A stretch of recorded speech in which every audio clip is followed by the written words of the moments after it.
Hi అండి అందరికీ. భీమవరమ్మ YouTube ఛానల్కి స్వాగతం అండి. ఎలాగో సమ్మర్ స్టార్ట్ అయిందండి. సమ్మర్ స్పెషల్ వచ్చేసి పెసరకట్టు అండి. పెసరకట్టు అని అంటే మనకి ఇప్పుడు సమ్మర్లో ఎక్కువ యూజ్ చేస్తామండి, ఎందుకంటే చాలా చలవని చెప్పేసి.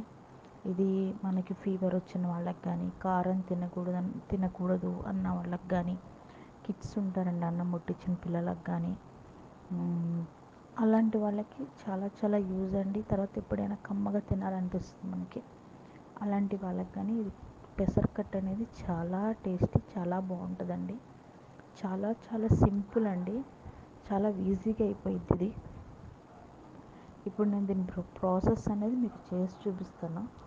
ఇదేం లేదండి, అన్ని పప్పుల్లాగానే మనం కూడా పెసరపప్పు ఉడకబెడతామండి. పెసరపప్పు మనకి కందిపప్పు, మినపప్పు, ఇది శనగపప్పు వీటితో పోల్చుకుంటే శనగపప్పుతోని కందిపప్పుతోని పెసరపప్పు చాలా గుమ్మని ఉడికిపోయిద్దండి. దీనికి ఉడకబెట్టేసి మెత్తగా చేసిన తర్వాత నేను 3 మెంబర్స్కి తీసుకున్నానండి. ఒక రసం టైప్ అండి, అంటే మీరు ఎంత ఎంత కావాలి అనే టైప్లోనే చేసుకోండి. నేను చిన్న గ్లాస్ పప్పుకి ఒక పెద్దది వేసానండి ఆనియన్, 4 మిర్చి వేసాను, ఒక పెద్ద టమాటా వేసాను, మీకు చూపిస్తున్నాను.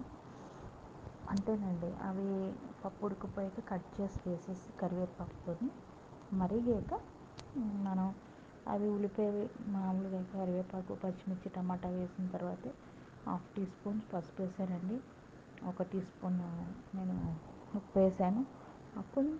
కొంచెం ఎందుకంటే పచ్చిమిర్చి ఘాటే బాగుంటుందండి దీనికి. పెసరకట్టు అనేది కొంచెం ఎల్లోగా ఉంటే బాగుంటుంది, ఎక్కువ కారం వేసుకోకుండా పచ్చిమిర్చి ఘాటుతోనే బాగుంటుంది ఇది. ఎండుమిరపకాయలు తాలింపు ఘాటుతో బాగుంటుంది అనమాట. లైట్గా కారం వేసానండి కొంచెం, అంతే. అవి మరిగిన తర్వాత తాలింపు పెట్టుకోవడమేనండి ప్రాసెస్.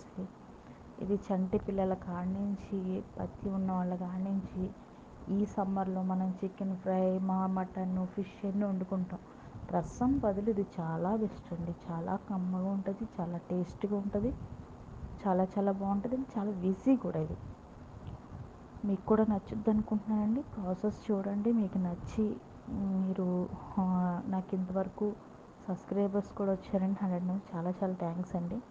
ఇంతవరకు లైక్ అండ్ సబ్స్క్రైబ్ చేస్తున్న అందరికీ, నా వీడియోని చూస్తున్న అందరికీ. ఇది కూడా మీకు నచ్చుతుంది అనుకుంటున్నానండి. వీడియో చూసిన తర్వాత కూడా మీరు లైక్ అండ్ సబ్స్క్రైబ్ చేయండి మర్చిపోద్దు.